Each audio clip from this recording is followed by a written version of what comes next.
I'll call the meeting to order. Would the clerk please call the roll? Chair Du Bois, Here. Council Member Philseff, Here. Vice Member Koo, here, all present. Thank you. Great. Our first order of business is oral communications. It's a place for members of the public to speak to something not otherwise on the agenda. So will the clerk help me, I guess, if there are people that would like to speak?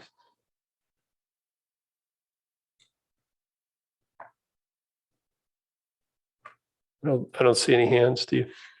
Okay. So we have one item tonight to review of the business registry and the business improvement district for fiscal year 2023. Director Noze, would you like to start? Sure. Thank you, Chair Du Bois. Good evening, Finance Committee, Kylie Noze, Administrative Services Director. And online, we have David Ramberg, our Assistant Director, who will actually do the PowerPoint for this. We also have Charlie Whiteance from the Chamber, as well as I believe Brad Ahikian is here as well for support, both in association with the downtown BID. David? Thank you, Kylie. I'll switch over to my screen share here and hopefully we'll get that going. Look okay? Great. Thank you, Kylie, and good evening, Chair and members of the Finance Committee. My name is David Ramberg with the Administrative Services Department.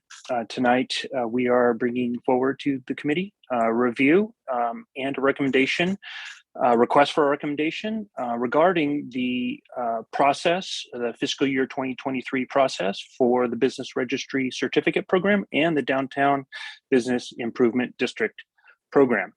I will start with a slide of background just to kind of catch us all up to where we are.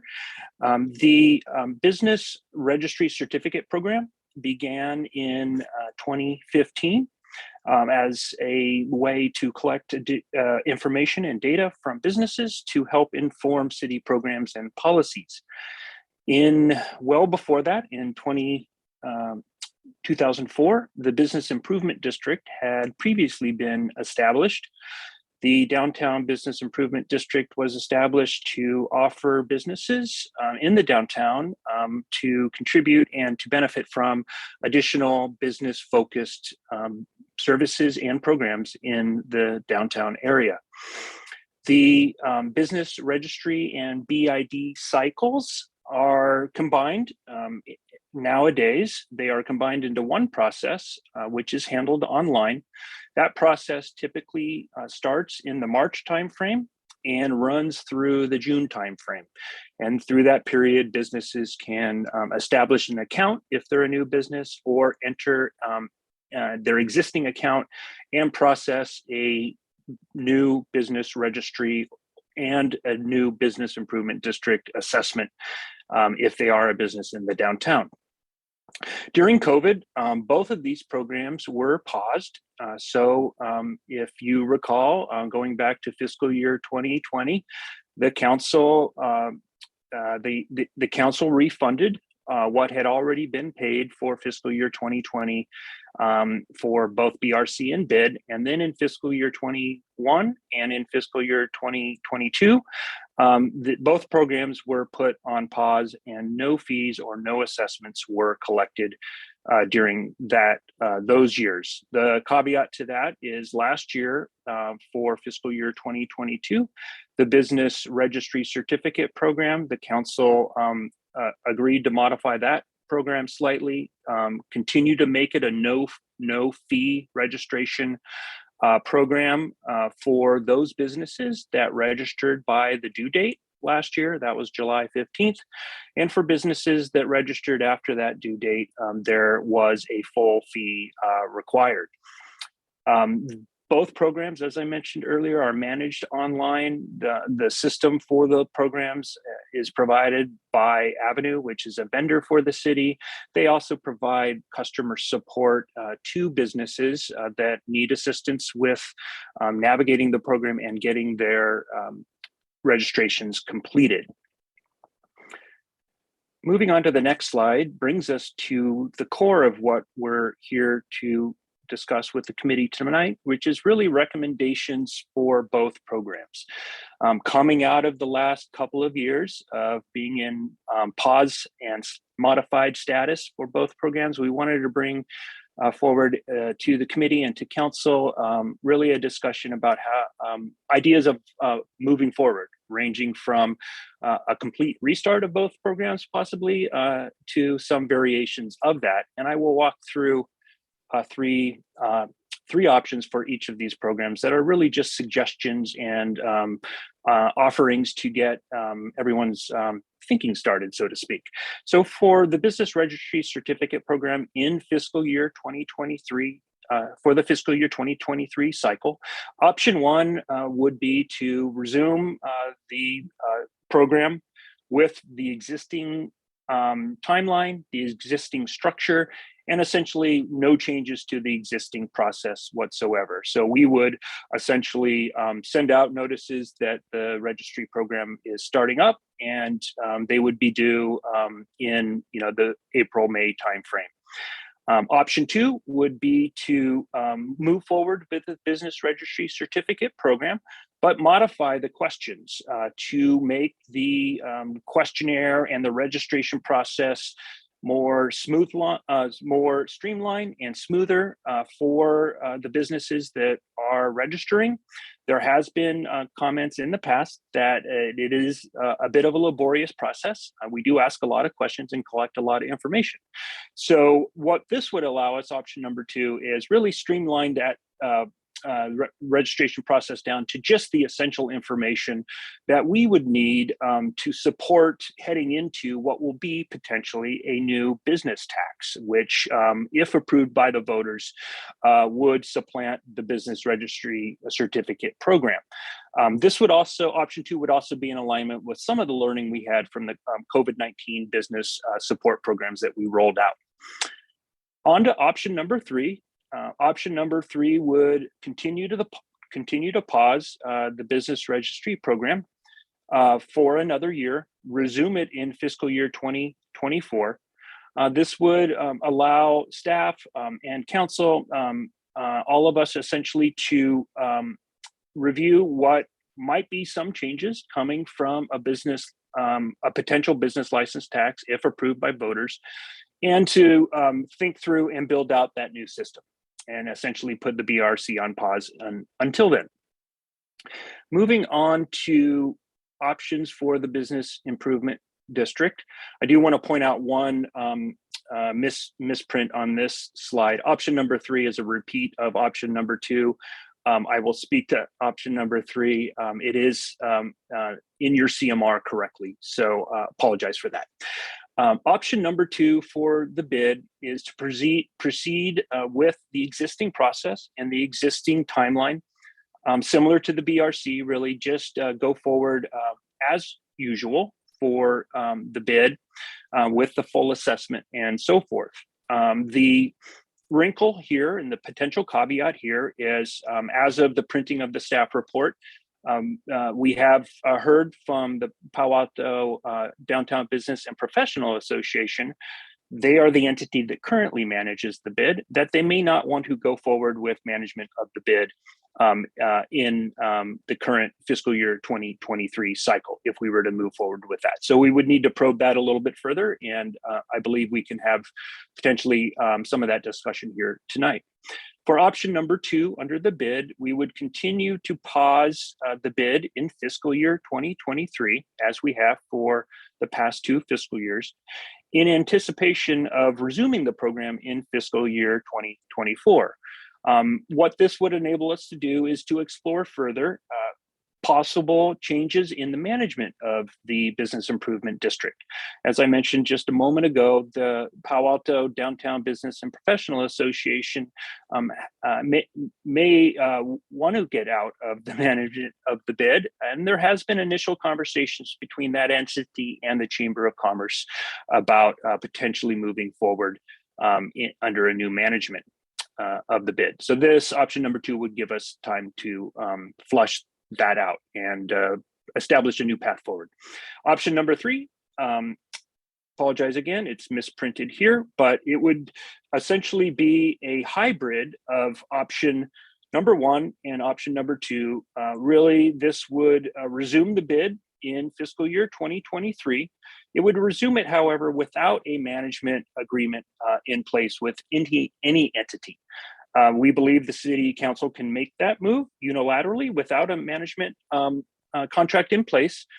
And one option here for the committee's consideration is that if we do resume with the assessment, it's conceivable that we could have an assessment at a lower amount for this one particular year. So that's just one option to consider as part, or one alternative to consider as part of option 3.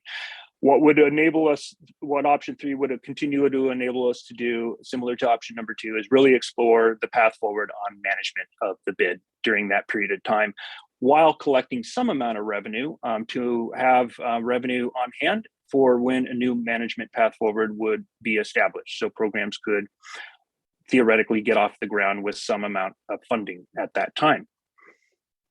So moving on to the recommendation that we have brought forward to the committee tonight. I'll read the formal recommendation in your staff report is that the Finance Committee make recommendations to Council direction regarding the fiscal year 2023 Business Registry Certificate Program and the Downtown Business Improvement District renewal process. And what we have here on slide 5 is a possible draft motion for the committee's consideration.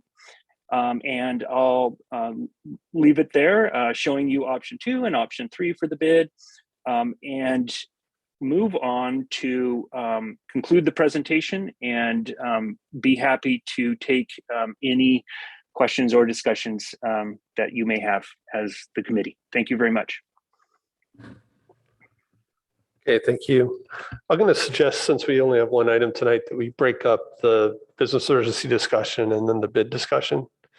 So why don't we start with the business registry? If there are any technical questions from the council members, let's get questions out, and then we'll go to the public, and then we'll come back for discussion. So Lydia, Eric, do you have any just questions about the registry? Go ahead. Yeah, so thank you for the report.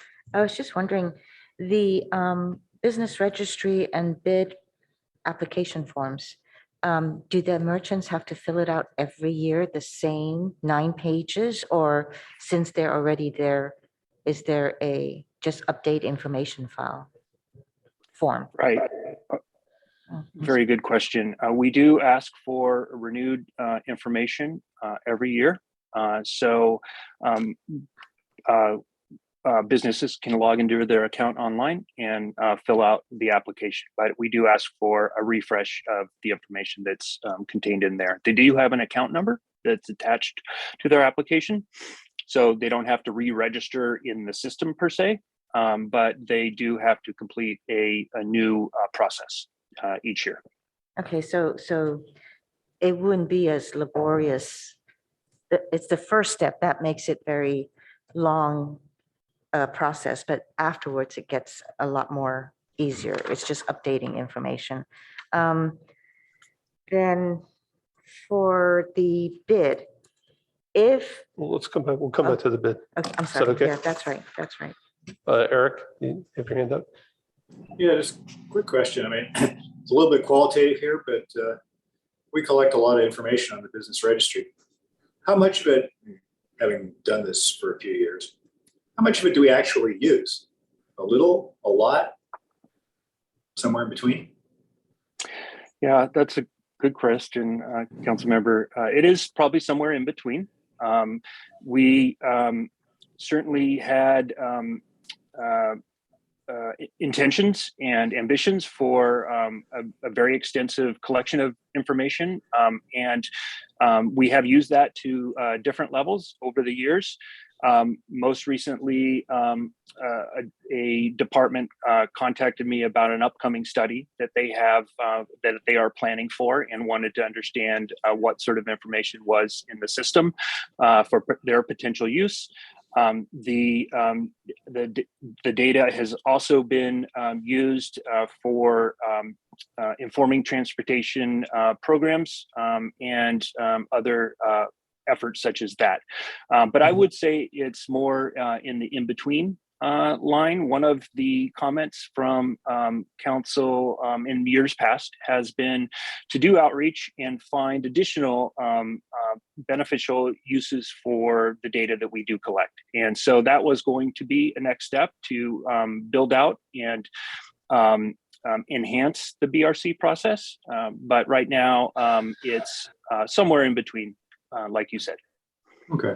So, I mean, since we collect it every year, if we pared it down, I mean, having some idea now which things we use, if we pared it down now, if we found other applications that require additional data, we could always put some back in future years, right? Because they redo it every year.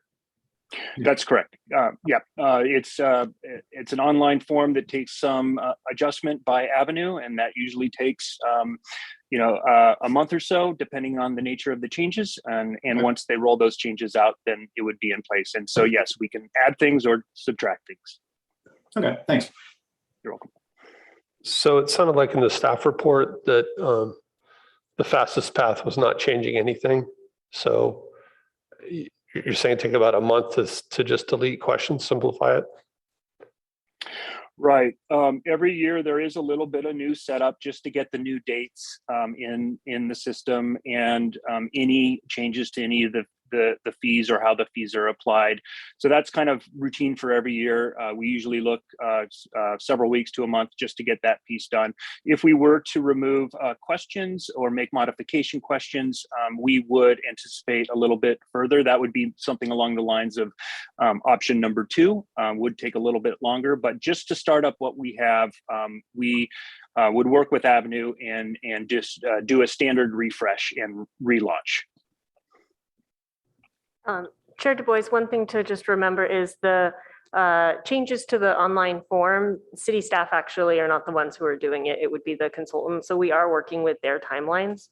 And so these are the timelines that they provided us. So there's a little bit less flexibility than if it were our own site. Got it. Okay. Let's see if any members of the public would like to comment. If you would, please raise your hand.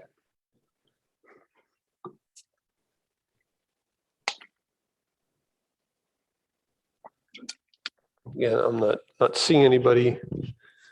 Do you see Charlie here with the chamber? Maybe you're waiting for the bid. Yep. Okay. So let's go ahead and talk about the registry and which option. I mean, I guess I'd jump in and just say that, I remember when we established the registry, we were getting, council was being asked to make decisions that were really impacting the business community. And we didn't really have any good sources of information. So that's how this originated in the first place. Just answering questions like how many companies are there in Palo Alto, how many employees, how much square footage, how are they commuting, that kind of stuff. So, I had a couple of thoughts on this. I do think this is a good dry run for the business tax, assuming the business tax passes. But I would say even with the business tax, the goals would be there that it's just not about collecting data to be able to tax people. I think the city would still want to have some information. And so I would just say the kind of way I was leaning was maybe just deploying it as is. I think we typically started in March, so we're going to be behind if we try to simplify it or change it. And we've just gone through COVID where we've had a huge amount of change and we have no information. So I think not doing it is an option. I think we really, it'd almost be irresponsible not to do it this year. I think we want to figure out what our business community looks like and collect some of that data.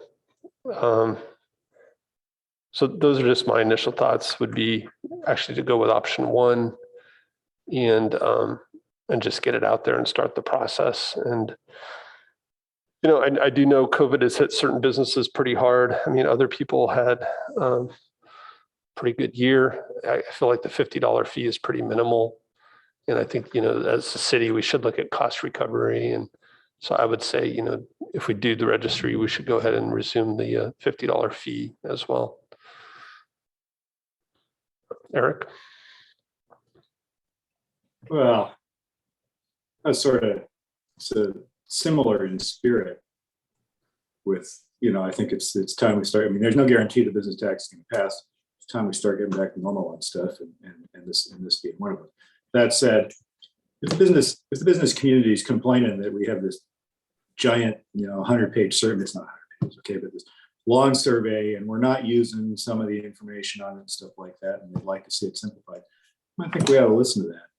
And it's been off for however many, a couple of years here, right? A month probably going to make a huge difference. Unless it's a huge amount of staff work, I'm loath to like pile staff up with busy work. But if it's not too big a deal, I'd sort of lean option two. Just because, we're getting feedback that this thing is too complicated to fill out. I think we should listen. Thank you. I kind of looked at the application form, and there were a lot of questions that were very informative to the city. And actually, while it is 9 pages, it's actually 4 pages where you filled out and 5 pages of information of the fees and what to do and how to fill out the form and so forth. So really, it's 4 pages, and there are really good information that the city should be gathering. In light with the the grand jury report that we discussed yesterday, as well as all the laws that's coming out in terms of jobs and housing, I think it's actually prudent that we track all of this and monitor it and have an idea of what businesses are here in Palo Alto. It would be helpful in the long run to know exactly, what types of jobs we have. So I do think that we do need to go back and implement this. And if the fastest way is, option 1 and 2 are basically similar, except that you want to, in option 2, readdressing the questions, which I actually don't think is necessary. So if the faster method is to do option 1, then that might be the way to go.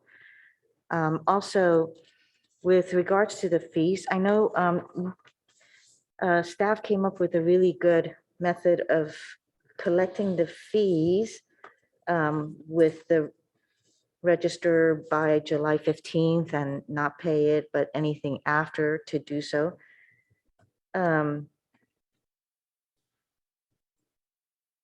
I actually think that if it's not done by July, everybody should pay, but if it's not done by July, that the penalties gets assessed, and I think the penalties is $25. If I'm not confusing it with the bid. Sorry. Yes, you're correct. Oh, okay. Thank you. Thank you. So that's my thoughts. So was that last year? I thought it was originally like $50 to register and then $50 if you were late, so it doubled. But then do we change it recently? We have not changed it, the late fee that is, and it's a $25 initial late fee, and then the $25 gets applied again if they are late for essentially the second due date. So there's sort of 2 tiers of lateness, put it that way. So it can accumulate to a full $50 late fee, depending on how late they are.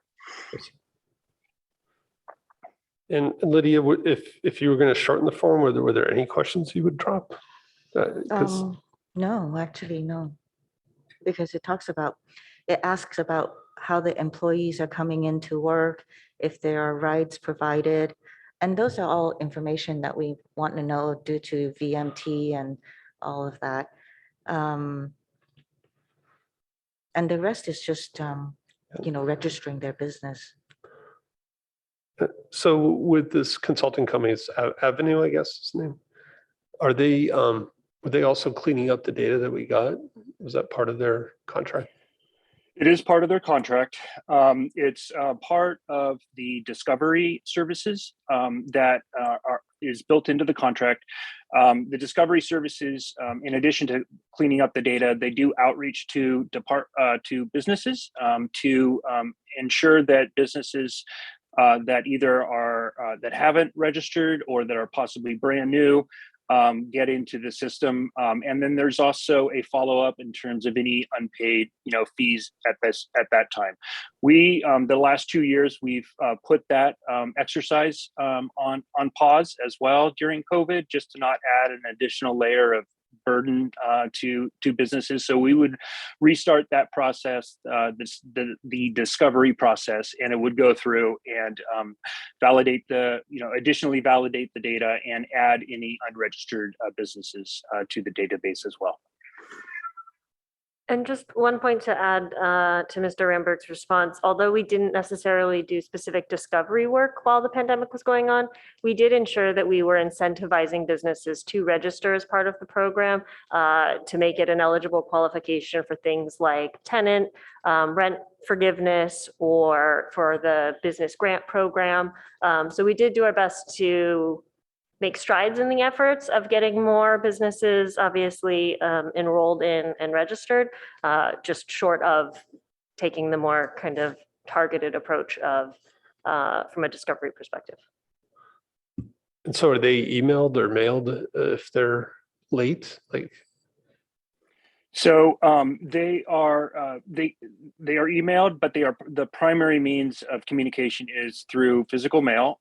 That has through Avenue's experience, and they do this for a lot of cities. The physical mail is still the best way to get a response, but there is an email option. We certainly do collect email addresses as part of the data collection. Yeah, no, I mean, it just sounds like a good process. Physical mail. It sounds like, during COVID, we were actually getting this nailed down. And I guess the other thing I wanted to say was, I would expect this process to merge into the business tax, assuming it does pass. But even then, like I was saying, I think the information is useful. So as we think about the business tax, I think we should think about collecting data for tax exempt companies, as part of that process, or how would we handle that? So I'm going off of memory in terms of the data we're collecting. Lydia, I'm impressed you went and looked. Eric, did you have any more thoughts based on what Lydia said?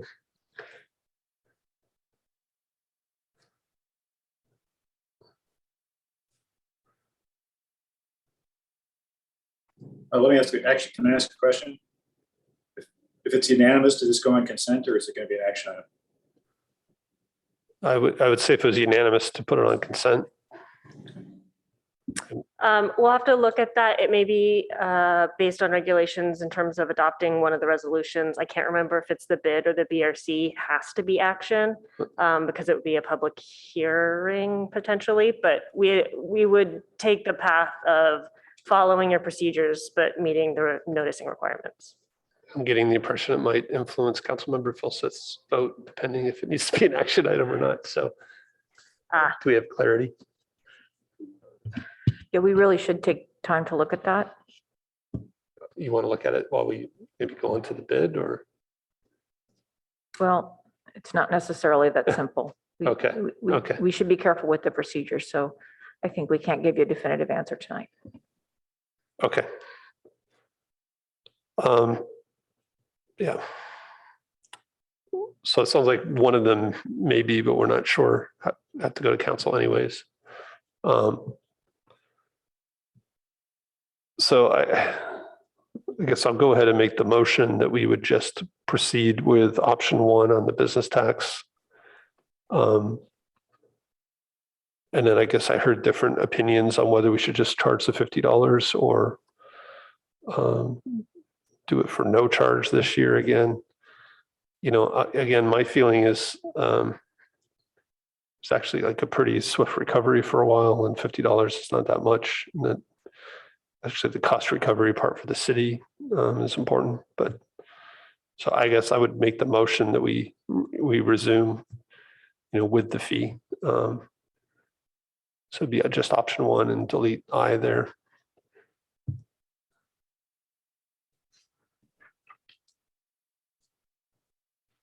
Is there a second or? I'll second. And do we need to discuss anymore? Should we just vote? Okay. Can I just ask a question? Sure. So for the BRC with no changes for FY 2023, are we going to go back to what we did last fiscal year where there's no charges up to? Well, I was saying no. I was saying there would be a charge. Oh, I'm sorry. Okay. Okay, then good. We're Okay. good. All right. Not seeing any hands. So Councilmember Koo, how do you vote? Yes. Councilmember Philseth? Yes. And I'll vote yes. Okay, so let's move on to the bid. Again, are there any council questions on the bid? Yeah, go ahead. So if there is nope, if we don't resume the bid, and because there's a delay of management, that would just mean that there would be less events, less enhancements with the area, right? Because the bid is the one that pays for a lot of, I mean, through the assessments, that's what pays for the events on the streets and so forth. Well, the bid is ultimately an assessment. It's a tool for a group within a geo area of businesses to essentially pool their resources and invest back in that same area. So ultimately, it really is the business's money. And so every year, the organization that managed the downtown bid would bring forward a budget with expected activities for the coming year that the proceeds would be spent on. So from that perspective, yes, if we were to put the bid on pause for another year, there wouldn't be those resources for those businesses in the downtown core within the bid geo area to spend on. I would say many people support events. So the ones that perhaps you're referencing or thinking of may or may not have been a bid sponsored event. But I do know that they used to do like the summer concert series, I think, in downtown as one of the events that they supported. I mean, my thought is, by delaying it, it actually doesn't enhance the area, that boundary area. And so it brings in less people, and with the events and all the enhancements that this assessment does, it actually helps revive the area. So I guess they don't want to move forward, correct? Sure, and I think if at the chair and committee's leisure, we do have Charlie Whiteants here from the chamber to help us with this conversation, since ultimately on the bid side of things, we as the city will help administer it. But then the bid we typically contract with someone to operate and spend the money basically. And it's the PADBPA that is the management, and they're the ones who. Historically, it has been, yes. But as Mr. Ramberg said, they have identified that they would like to step back from that role. And so there's a gap in terms of who would necessarily manage. Step back is not dissolve. No, we would have to take proceedings to actually dissolve the bid itself. But there is a correlation between charging an assessment and having someone there to allocate those funds and do improvements. So something for your consideration if there isn't necessarily a management company set up. That's why staff tried to outline a few different options in terms of, there is that outstanding to do of figuring out who would manage. So didn't the downtown business district propose the budget and the events, and then the council would basically approve it, but it was kind of led by them? So under staff's option 3, how would the money be spent if there's nobody kind of driving it? Right. So ultimately, it wouldn't be spent until we establish a contract with someone to manage the bid. And so we would leave those funds. They're dedicated, they're restricted. And so ultimately, as we work out what the future looks like in terms of management of the bid, they would be there and ready to kickstart. So it's one option. Obviously, if we were to figure out the management structure in 2 months, this would ensure that there's some level of seed funding to help them start in 2 months, as opposed to waiting 9 to 12 months before another cycle hits, kind of thing. So, but obviously, if you are charging a fee, but you don't necessarily have a plan for those, then that's also got to, you have to think about that from a, the business's perspective as well, which is why we're trying to provide options also for reduced fees. But ultimately, this would be the business's funding to reinvest in those areas. We have the economic development consulting contract underway, right? We are actively in an RFP. We've received responses to that, which are currently going through the evaluation process. So would we be able to kind of roll this into that, like have that activity also kind of evaluate maybe options for resuming, and who would run it? Well, and I believe Mr. Ramberg and perhaps again, Mr. Wydans can help us with this, but the outgoing leadership of the PAD, I will never pronounce that correctly, Palo Alto Downtown Business and Professional Association, have been coordinating with the chamber on whether or not there's been a desire to potentially transfer management between the two. Yeah, I guess I'm just asking because if we have this economic development work going on, it seems like it should be kind of dovetailed somewhat with this. I think it is a dovetail to it, but that work is a one-time study, and ultimately a bid would be an ongoing management. Okay. And Eric, see your hand. Yeah, do you want to go to the, I want to ask a question, but it's not really technical. So do you want to go to the public first, or? Sure. So again, if anybody'd like to speak to this item, please raise your hand. Yeah, Charlie. Yes, thank you. And thank you for the time tonight. So there's a few things. One, I absolutely agree with the staff report that the Chamber Board of Directors has been discussing the potential transition of the management, and we've been talking with Brad Ahikian about that. And so yes, the report is correct that the Chamber has been discussing that. But really, what we want you to consider right now is the fact that businesses are not fully recovered. There's a lot of anxiety, and we heard last night the anxiety over the street closures. They're not certain what that kind of an effect that's going to have. There's anxiety over the potential business tax coming through, the business license tax. There's anxiety over the park-let fees. So if you take the anxiety over the recovery and all of these other factors that are coming along in 2022, this just doesn't seem like the right time to add another fee being the for the bid. So I think we'd really like you to consider that. And so option 2, to put it on pause for a period of time, which would allow us to see the impacts of these other initiatives that are coming through, but it would also give the chamber a chance to work with Brad and with city staff on what the transition plan would look like. Some of the things that we've looked at and what our board is looking at is how would the contract be administered? How would it be regulated? How would we, go through the collection of fees? And on my end, I think most important, and to Vice Mayor Koo, what I think we have to define what the scope of the projects are going to be and how is that going to benefit the businesses. What I've heard from them is, how is the bid assessment going to be an ROI for them?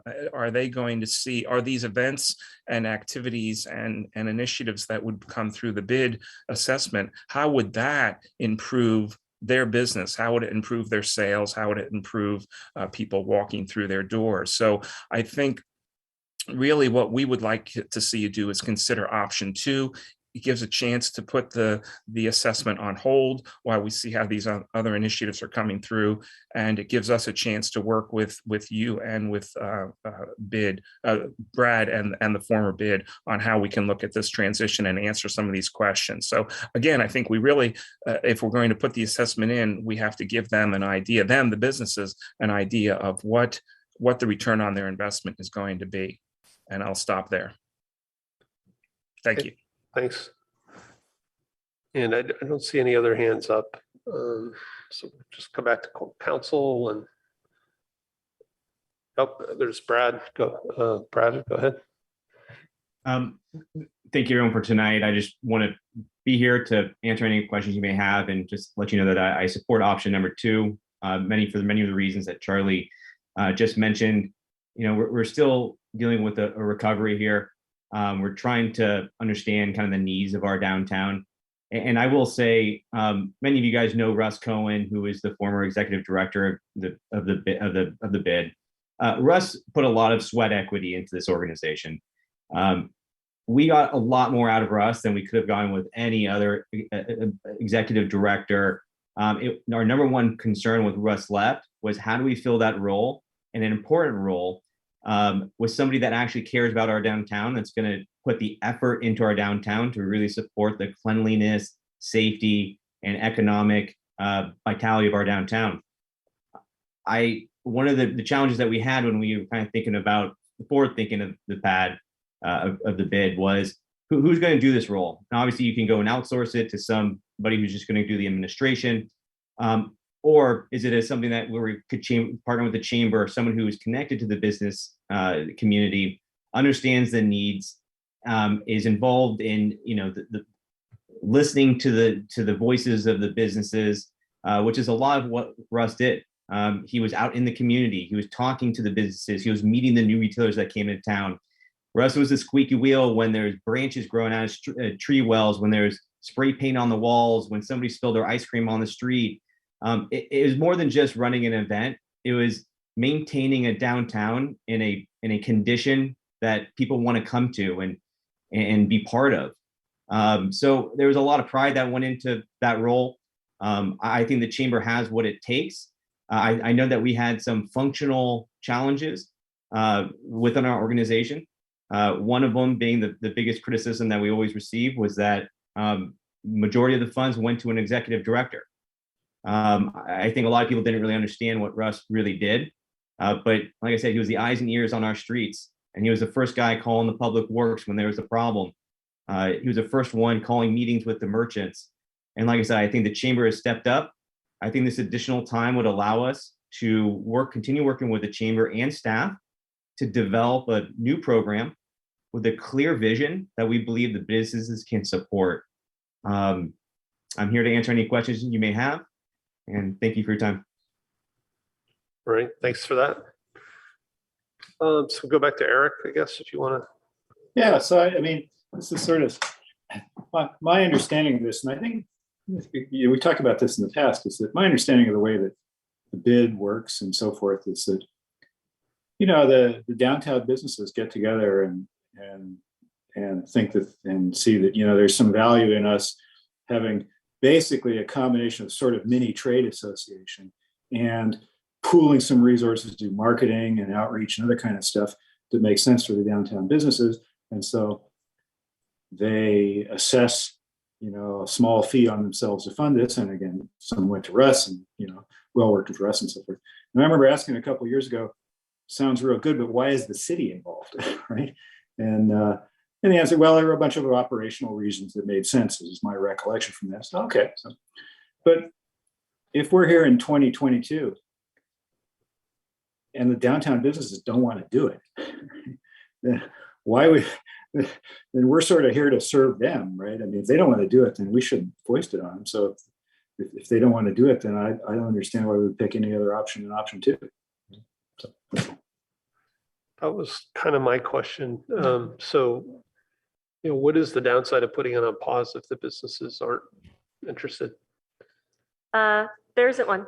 We can continue. We were just trying to proactively position the city and the organizations to continue to address the recovery. The bid is a useful tool, I think, for the business community to the extent they choose to and want to engage on it. Like Mr. Hikian noted, it takes work. It's not, it doesn't just magically happen. But ultimately, it is a tool that is to help provide and supplement services for that environment in that geo area. So if there isn't a desire, absolutely, we could put it on pause. I will say putting it on pause is probably a better recommendation than getting rid of it. Obviously, it does take a full vote if you were to dissolve it and then try and reestablish it at a later date. So recognizing COVID, just deciding that we want to put it on pause for another year and revisit is an appropriate policy call for the council to make. I was just asking if that was what they wanted. Is that, were they leading towards dissolving it? But it was just a question. Got it. And Aren't there some charter issues too, or something like that? I think there's some municipal law around it too, is my recollection. I'm not sure it's charter, but it's Charter. So you may be recalling, an ordinance or something like that. right? So there was an election and it is a legal structure. That is, I think, why the city's involved, because as a governmental agency, then there's an enforceable obligation to participate. And it allows the businesses to have that, to organize themselves, as opposed to being a totally voluntary annual activity. Councilmember Fulseth, you might be recalling me telling you that assessment district law has changed quite a bit since this bid was established. So it couldn't be established using the same somewhat streamlined steps that were used for this one. There would be additional steps and requirements to make this structure in the future. That's an argument to maintain the structure, even if we don't operationally use it for the moment. Okay. And then I noticed in one of the CMRs, I think it's 11219, there is an agreement between the city of Palo Alto and the Palo Alto Downtown Business and Professional Association, entered into on June 25th, 2004. So there is an agreement here. Yes, that's correct. Yeah. There's a contract Mhm. by which they receive the funds and expend them. The city collects the funds and the city could choose a different contracting partner or expend the funds itself. I don't think anybody really has ever contemplated that, but all of those things would be legal.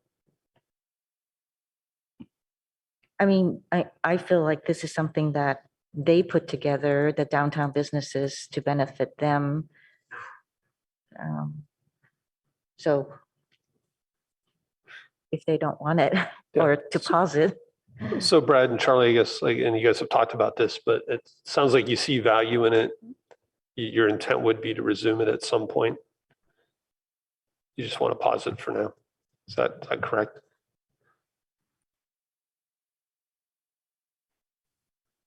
So I don't know if this is like a You know, free form. so yes, and again, I'm coming back to my discussion on working with the businesses to understand what is it that they really want to see from this assessment that supports their recovery and supports their, again, their return on the investment.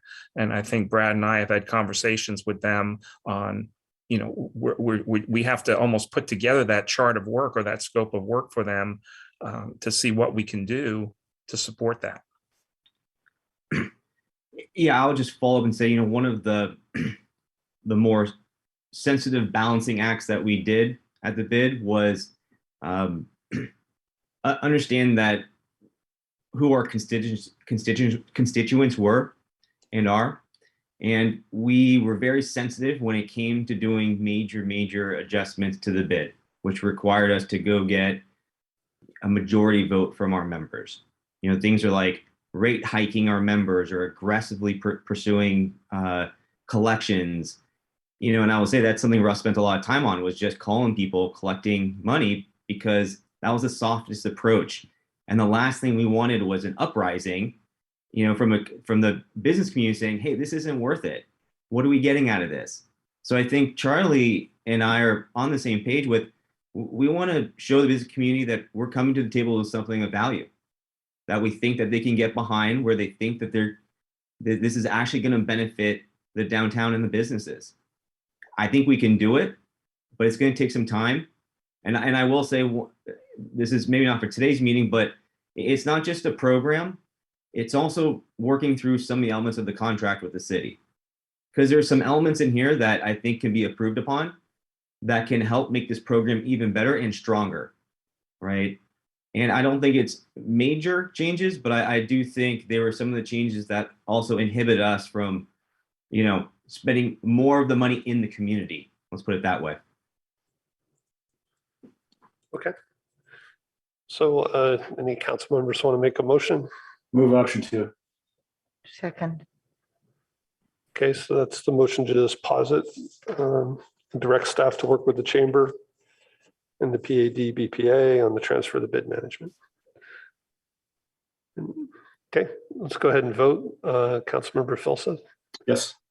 Councilmember Koo, Yes. and I'll vote yes. Okay, so that concludes our action item. So we have future meetings and agendas. We do. Thank you, Chair. Staff is working on, well, rather continuing to work on the business tax or potential business tax, and are trying to get to the Finance Committee for an update by March 15th. And then and that would be the only item on the March 15th agenda. After that, we have 2 fee studies coming up, one for planning and development services, one for libraries and community centers, and then ultimately rates. So we will have the formal review of the utility rates, and then ultimately the budget process coming up in May. So I think we've sent out some holds on everyone's calendars for the tentative cycle in May. So if you can all hold those dates, I think we're looking at around April 10th for the budget deliberations. And then we also left the May 3rd, the 2 May Tuesday evening meetings on folks' calendars, just in case items need to get deferred or we need to host something like further discussion on a business tax or something like that. So has everybody seen that? Everybody good with the budget meeting times? Yes. Okay. Thank you for accommodating some constraints I had. No problem. Hi, it's you.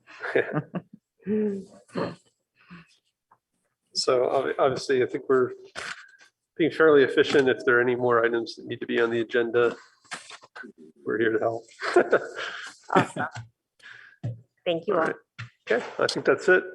So that meeting adjourned. Thank you. Thanks, everybody.